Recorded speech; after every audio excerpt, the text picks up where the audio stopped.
મહેસાણા બેઠક પરથી કોંગ્રેસના ઉમેદવાર એજે પટેલ ભાજપ પર આક્ષેપ કર્યા હતા। એજે પટેલે જણાવ્યું કે ભાજપે મારી નોકરી છોડાવી ટિકિટ આપવાની વાત કરી હતી। ભાજપે ચાણસ્માથી વિધાનસભાની ટિકિટ આપવાની વાત કરી હતી। 6 વર્ષ બાકી રહેતી નોકરી ભાજપના કહેવાથી છોડી। તેમણે જણાવ્યું કે તમારી શક્તિનો ઉપયોગ ન થાય તો પક્ષ બદલી શકાય છે। ભાજપે મારી શક્તિનો ઉપયોગ ના કર્યો એટલે હું કોંગ્રેસમાંથી ચૂંટણી લડીશ।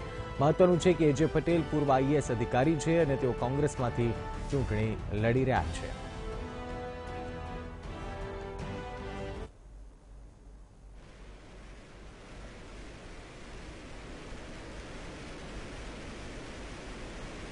તો એજે પટેલ પૂર્વ આઈએએસ ઓફિસર જેમણે જણાવ્યું કે ભાજપે મારી શક્તિનો ઉપયોગ નથી કર્યો એટલા માટે હવે હું કોંગ્રેસમાંથી ચૂંટણી લડીશ।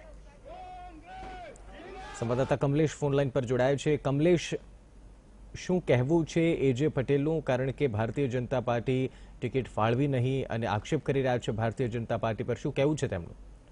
ચોક્કસથી આપને જણાવો કે જે રીતે મહેસાણા લોકસભાના ઉમેદવાર તરીકે એજે પટેલની પસંદગી કરવામાં આવી છે। એજે પટેલ પહેલા ગુજરાત સરકારમાં ક્લાસ 1 અધિકારી તરીકે નોકરી કરતા હતા। તે વખતે તેમની 6 વર્ષની સર્વિસ બાકી હતી।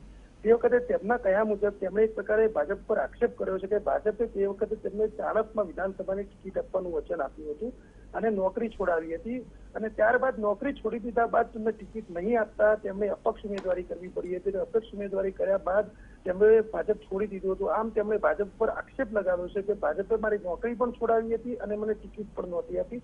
સાથે સાથે તેમણે એ પણ કહ્યું છે કે કોઈ પણ માણસની શક્તિનો જો ઉપયોગ ન થતો હોય તો તે પક્ષ પલટો કરી શકે છે।